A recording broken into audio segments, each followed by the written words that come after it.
Good morning everyone and welcome to the class. We are doing the chapter Rights in the Indian Constitution, and we have started the fundamental rights which are given by our constitution. Not only the rights are mentioned in the constitution, but we find that the constitution protects these rights also, as it made the judiciary as the custodian of our fundamental rights. And we have started our discussion about the first fundamental rights which are given to which we have which we enjoy, that is right to equality. And under this right to equality, we have discussed so many different types of rights. Like the first is equality before law. We all are equal in the eyes of law. We all are having equal protection of law. The law cannot discriminate between the people on the basis of their caste or religion or gender or place of birth or creed or anything like that. And then we have also discussed about the prohibition of discrimination on the ground of all these religion, race, caste, gender or place of birth. Then equal access to all public places, that is very much important, keeping in concerned condition which was prevailing in our country before independence, the system of untouchability that was abolished. And then we see that in public employment we all have equality of opportunity. There cannot be any kind of discrimination on such grounds like religion, caste, gender or place of birth. Then this untouchability is abolished, and the titles are also abolished. Only if someone has excelled in the field of military and education, then only they can be given title. Other than that, there is no other criteria for titles. So we have discussed about this, and now we will see that our constitution actually, and the framers of our constitution go ahead of this equality, because what we find that in our society entrenched inequality was prevailing. The inequality from a very long ago, this kind of inequality was prevailing in our country, in which we find that a particular group of people were they were behaved in a very ill manner. They were not given access to public places. They were considered as untouchables. Yes, we are talking about the Sudras, which were called as Sudras because our society was based on Varna system, in which the Brahmanas were considered at the highest level, then Kshatriyas, then Vaishyas, and at the lowest level Sudras were there. So they had to face so many atrocities, so many ill treatment. So our constitution makers were very much knowing that if we really want to bring equality in the country, it is not it cannot come only by giving equality. So what is the need? Equality वहाँ पर काम करती है जहाँ पर जो race है वो एक सबकी starting point area. Everyone is starting from this point. This is the starting point.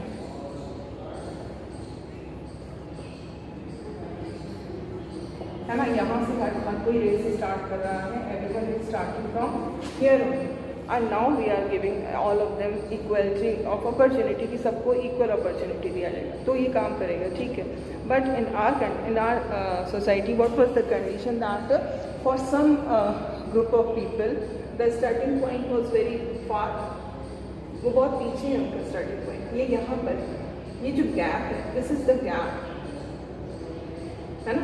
ये gap क्यों आ रहा है? इनकी starting point यहाँ से है, और जो upper caste है, कह सकते हैं so-called upper caste of the society, और जो lower caste है ये यहाँ stand कर रहे हैं, है ना.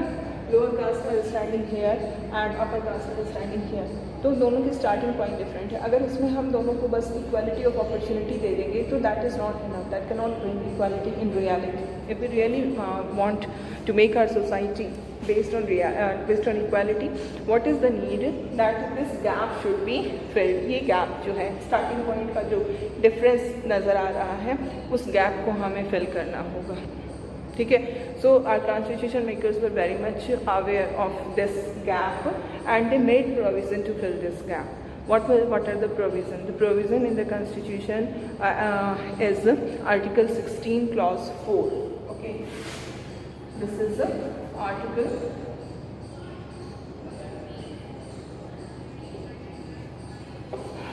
Article 16 Clause 4. It says that nothing in this article shall prevent the state from making any provision for the reservation of appointments or posts in favor of any backward class of citizens which, in the opinion of the state, is not adequately represented in the services under the state.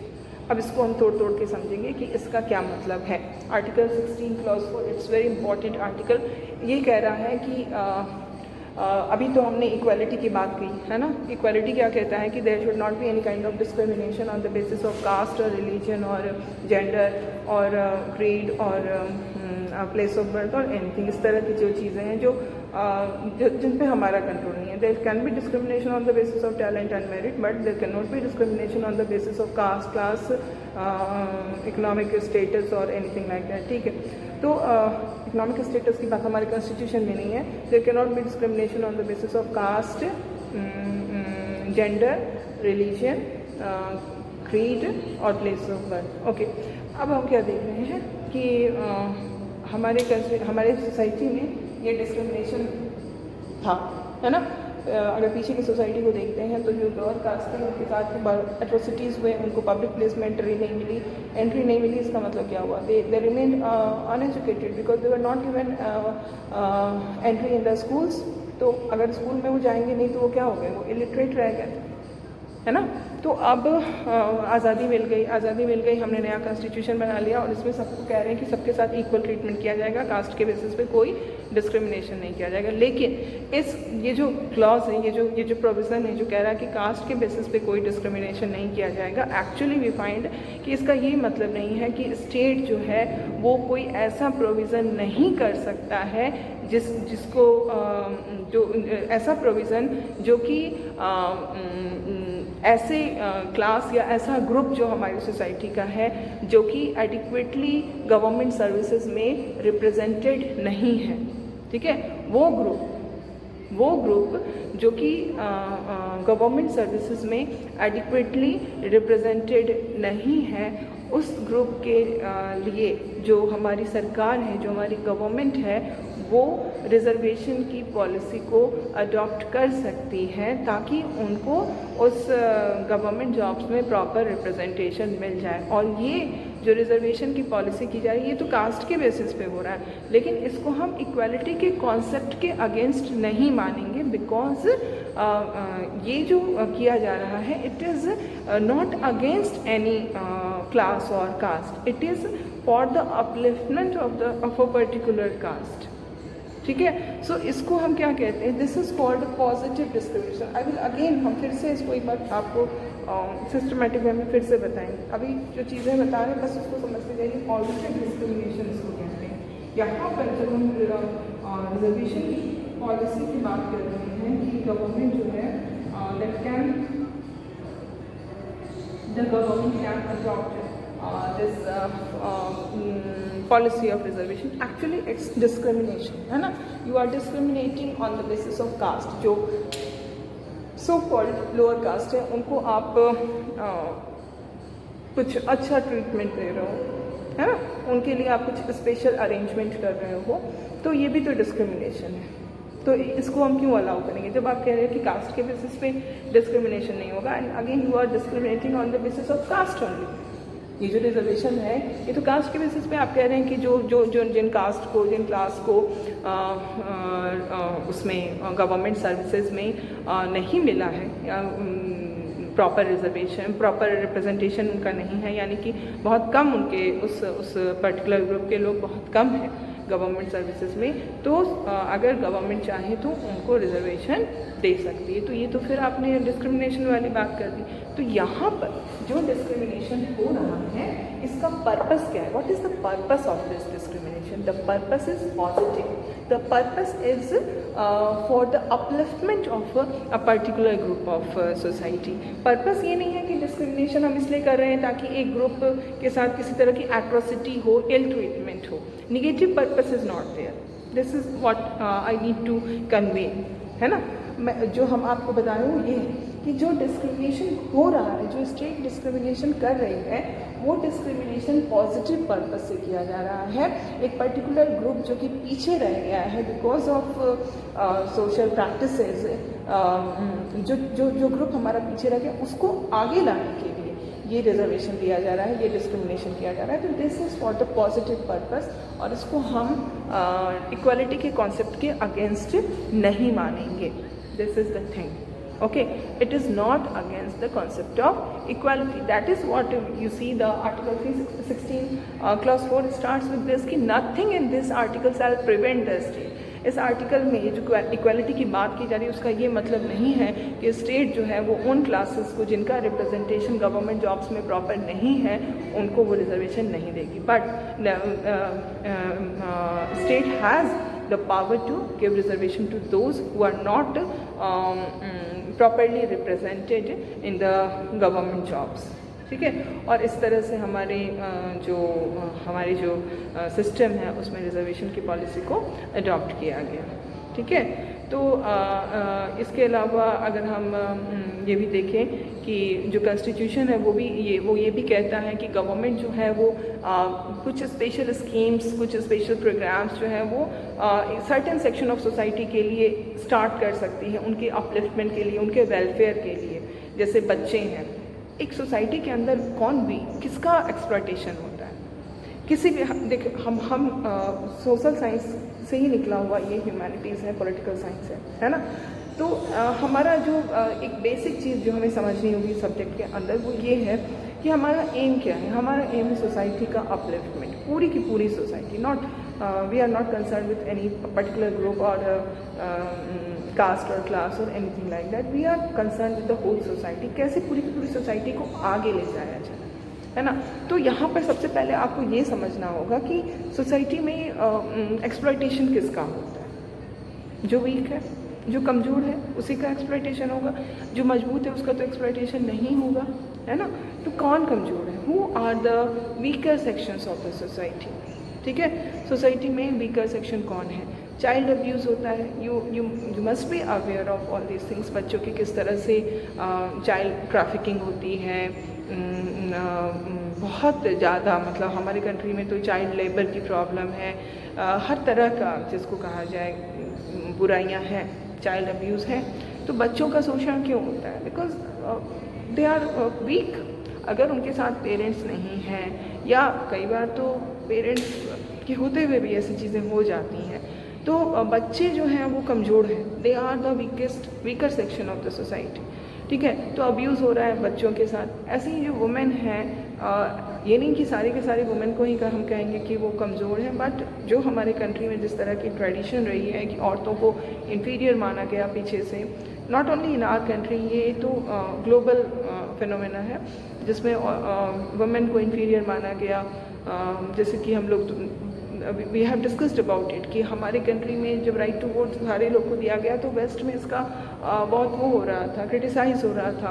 क्योंकि western countries में औरतों को अपनी right to vote को पाने के लिए बहुत लंबी लड़ाई लड़नी पड़ी थी. फ्रांस 1946 में अपने फ्रेंच वुमेन को मिलता है राइट टू वोट. इंग्लैंड और अमेरिका में 1920s में मिलता है.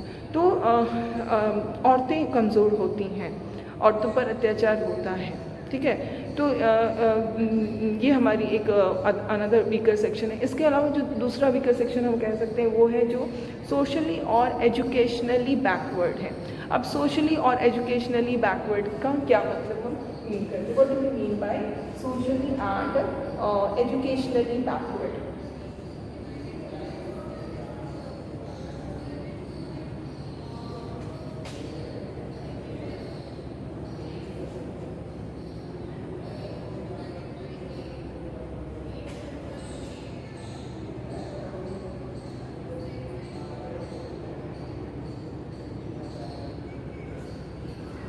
सोशली और एजुकेशनली बैकवर्ड क्लास वो हो रहा है जो कि सोसाइटी ने जिसके साथ डिस्क्रिमिनेशन किया, जिनको आगे नहीं बढ़ने दिया गया because public places were kept out of their access, so they were not they could not they could not get the opportunity to advance themselves, है ना। तो वो पीछे रह गए, सोशली वो बैकवर्ड हो गए, एजुकेशनली उनका एजुकेशन भी सही से नहीं हो पाया।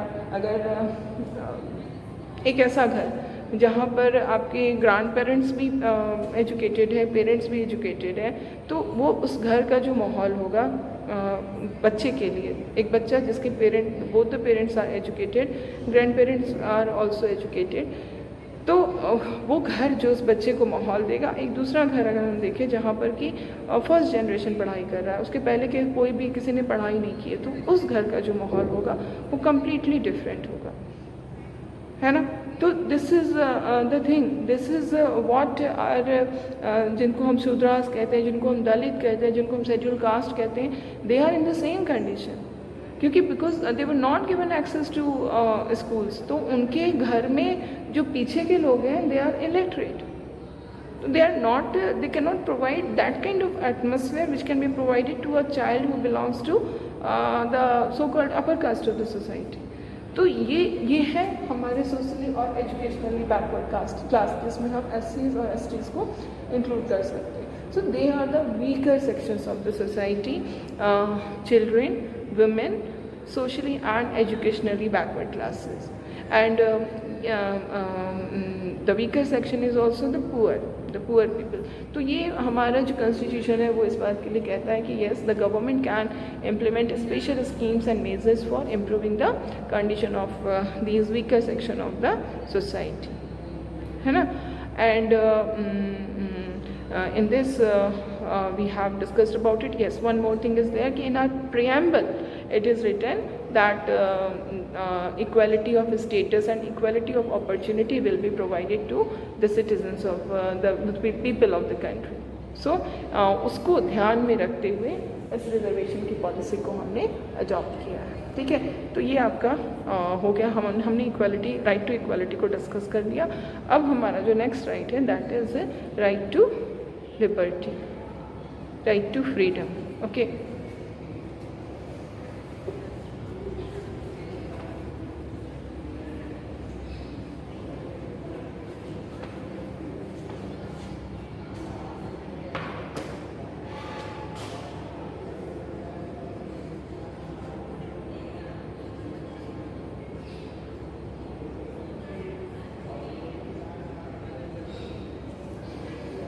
अब equality and freedom they both are connected to each other. ये सारे कॉन्सेप्ट आपको जो है ना, आइडियल्स, ये सारे आपको बुक 2 में पढ़ना है ना। यहाँ पर हम लोग देख रहे हैं कि हमारा कॉन्स्टिट्यूशन हमें क्या राइट देता है, और जब उस बुक में आप पढ़ेंगे तो आपको ये समझना है कि what is the concept of equality, what is the concept of freedom, why do we need that, है ना। तो एक चीज़ जो यहाँ पे आपके लिए समझना बहुत ही इम्पॉर्टेंट है वो ये है कि these both freedom and equality, they both are connected to each other. We cannot think of freedom without equality, we cannot think of equality without freedom, they cannot survive without each other, ठीक है। कैसे? How freedom and equality are connected?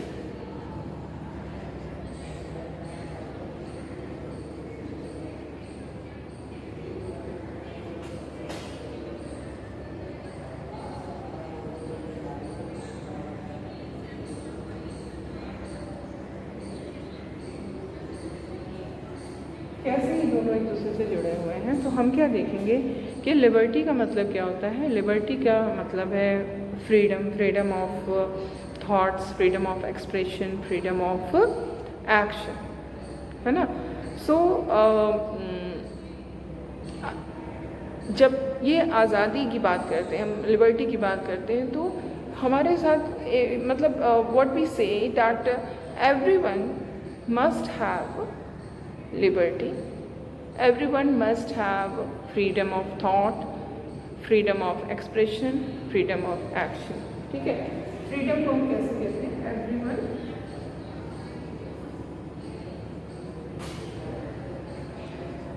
Must be free.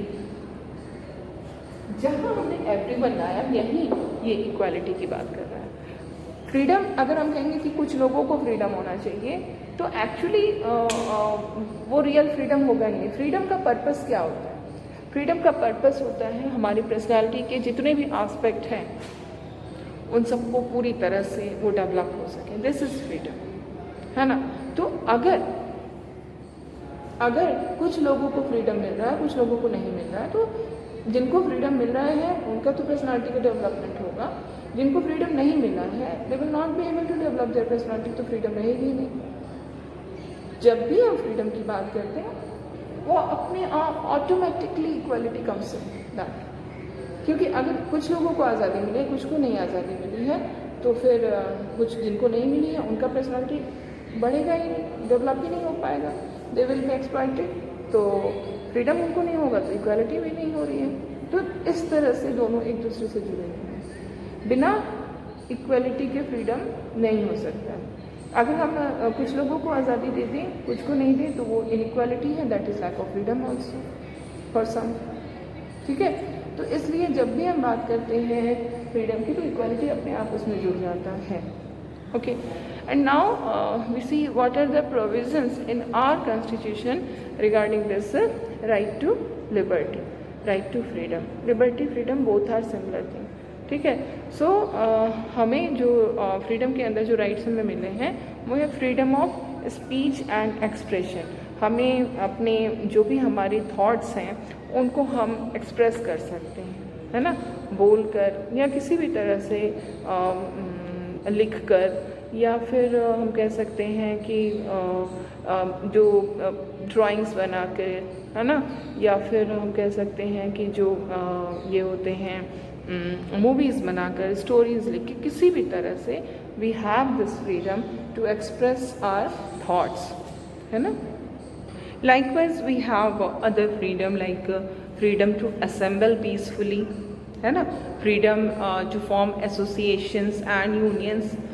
Then we have freedom to move freely throughout the territory of India, freedom to reside and settle in any part of India, freedom to practice any profession or to carry or on any occupation, trade or business. These are the freedoms which our constitution guarantees, है ना। हमारा constitution ये सारे freedoms हमें देता है। और लेकिन यहाँ पर you must understand that these right to freedom which we have just now discussed, these are not absolute. Okay, what is the meaning of absolute? Absolute का मतलब without any restrictions। बार बार ये टर्म्स आएंगे पॉलिटिकल साइंस में, तो आप इसको एकदम समझ लीजिए अच्छे से, तो ज़्यादा बेटर होगा। ठीक है, so what is the meaning of absolute? Absolute का मतलब होता है विदाउट एनी रेस्ट्रिक्शंस। तो जो हमें राइट्स मिले हैं, ऐसा नहीं कि वो एब्सोल्यूट है कि वो हमें हर समय हम उन राइट्स को एंजॉय करेंगे, उन पर कभी भी कोई भी रिस्ट्रिक्शंस नहीं लगेगा। फ्रीडम ऑफ एक्सप्रेशन का ये मतलब है कि हम किसी को कुछ भी कह सकते हैं, है ना, नहीं, ऐसी बात नहीं है। There can be restrictions. The restrictions can be there in order to maintain peace, morality और public order, है ना। पीस के पर्पस से, मोरालिटी के पर्पस से या पब्लिक ऑर्डर के लिए हमारे जो डिफरेंट टाइप ऑफ फ्रीडम्स हैं उस पर रिस्ट्रिक्शंस लगाए जा सकते हैं, है ना। जैसे हमें फ्रीडम टू असेंबल है ना, हम पीसफुली असेंबल हो सकते हैं, but it should be without arms. लेकिन कभी कभी आप पीसफुली भी असेंबल नहीं हो सकते हैं, क्योंकि गवर्नमेंट रिस्ट्रिक्शंस इम्पोज कर देती है कि वहाँ पर जिसको हम कहते हैं धारा 144 लगा देती है ना। उसमें क्या होता है कि जो लोग हैं 5 या उससे ज़्यादा पर्सन जो है वो एक जगह जमा नहीं हो सकते। कभी कभी ऐसे सिचुएशंस होते हैं, अभी जैसे कोविड ही है, कोविड के समय में जब हमारा लॉकडाउन हुआ तो क्या हुआ, इस तरह की ही सिचुएशन में जिस पे गवर्नमेंट ने हमें बुरी तरह से रिस्ट्रिक्शंस लगाए, यहाँ तक कि पिटाई भी हुई लोगों की जो बाहर निकल जा रहे थे। तो ये क्या है, हम पे रोक लगाया गया, किस लिए? It was for the purpose of public health, है ना। तो जो सिचुएशन है उस कारण से हमारे ये फ्रीडम जो है, freedom of movement, freedom to assemble peacefully, ये सारे फ्रीडम हमारे क्या हो गए, सस्पेंड हो गए। We were not able to use these freedoms, है ना। तो ये ठीक है, ये होना चाहिए। मतलब हमारे जो फ्रीडम है वो एब्सोल्यूट नहीं है, उन पर बंदिश हैं, सीमाएँ हैं, limitations हैं। But here you must understand, this is what as a student of political science you must know, that in this situation the government may misuse its power। ठीक है, गवर्नमेंट पब्लिक ऑर्डर के लिए, public health के लिए, piece के लिए, morality के लिए हमारी आज़ादी को रिस्ट्रिक्ट कर सकती है। बट समटाइम्स ऐसा भी हो सकता है कि the government, the administration may misuse it, है ना। एक जेन्युइन प्रोटेस्ट हो रहा है गवर्नमेंट के किसी एक्ट के अगेंस्ट, गवर्नमेंट उसकी परमिशन नहीं देगी क्योंकि उसका कहना है कि इससे पब्लिक ऑर्डर डिस्टर्ब होगा, है ना। तो ये बहुत ही मुमकिन है डेमोक्रेसी के अंदर रहते हुए, कॉन्स्टिट्यूशन के अंदर रहते हुए, कि गवर्नमेंट में मिसयूज इट्स पावर। सो ऐसा नहीं possible, it is not possible कि all the arrangements are done by the constitution and हमें बस हाथ में हाथ धर के बैठ जाना है कि हमारा कॉन्स्टिट्यूशन तो है ही, उसने हमारे लिए सब कुछ कर दिया। No, what is the need? The need is to be vigilant, the need is to be aware कहाँ पर गवर्नमेंट मिसयूज़ कर रही है पावर, ये आपको जानना होगा। कई बार आपको न्यूज़ भी इम्पार्शियल नहीं मिलेगा, पार्शियल न्यूज़ मिलेगा, चाहे पेपर पढ़िए, चाहे टीवी में न्यूज़ देखिए, ऐसा हो सकता है। तो क्यों न्यूज़ को भी डिस्टॉर्ट कर दिया जाता है ताकि लोग जो हैं वो गवर्नमेंट के बारे में सारी चीज़ें न जान पाए। ऐसा होता है, मीडिया को गवर्नमेंट यूज़ कर सकती है ना, और हमें पता भी नहीं होता है। तो what is the need if we really want कि हमारे अधिकार हमारे पास रहें, हमारी डेमोक्रेसी मेंटेन रहे, ख़त्म ना हो जाए, तो उसके लिए हमें विजिलेंट होना होगा, हमें अवेयर होना होगा, है ना। और हालांकि कॉन्स्टिट्यूएंट असेंबली में भी इस बात पर डिबेट हुआ था। कुछ ऐसे मेंबर्स थे जिन्होंने ये कहा था कि एक हाथ से तो आपने हमें राइट दिया, हमने दे दिया लोगों को राइट्स, बट दूसरे हाथ से जब हम कह रहे हैं कि public order, morality, peace, public health के लिए गवर्नमेंट उन पर रिस्ट्रिक्शंस लगा सकती है, तो एक हाथ से आप राइट्स दे रहे हैं, दूसरे हाथ से आप राइट्स ले रहे हैं। इसमें एक सोमनाथ लहरी है, उनका जो स्टेटमेंट है that is really we need to discuss about it. What he says that I feel that many of these fundamental rights have been framed from the point of view of a police constable. The fundamental rights are not framed from the point of view of the citizens, है ना। You will find that very minimum rights have been conceded and are almost invariably followed by a proviso. हर किसी में एक proviso लगा हुआ है कि आपके rights को आपसे छीना जा सकता है ना। So almost every article is followed by a proviso which takes away the right almost completely. जो right दिया गया उसको वो proviso लगा के वापस ले लेते हैं। So what should be our conception of fundamental rights? We want to incorporate every one of those rights which our people want to get. So this is the view of Somnath Lahiri. ऐसे और भी थे members जो चाहते थे कि restrictions न लगे, but that is not possible. Absolute powers, absolute rights तो नहीं दिए जा सकते। तो अल्टीमेटली वी आर रिस्पॉन्सिबल। हमारे साथ जो कुछ भी होता है उसके लिए हम खुद ही रिस्पॉन्सिबल होते हैं। अगर हमारे अंदर इनजस्टिस के अगेंस्ट आवाज़ उठाने की ताकत नहीं है तो हम एक्सप्लॉइटेड होंगे, हमारे राइट्स हमसे छीने जाएंगे, कोई नहीं रोक सकेगा, है ना। So this is all for today. We will continue with this in the next class.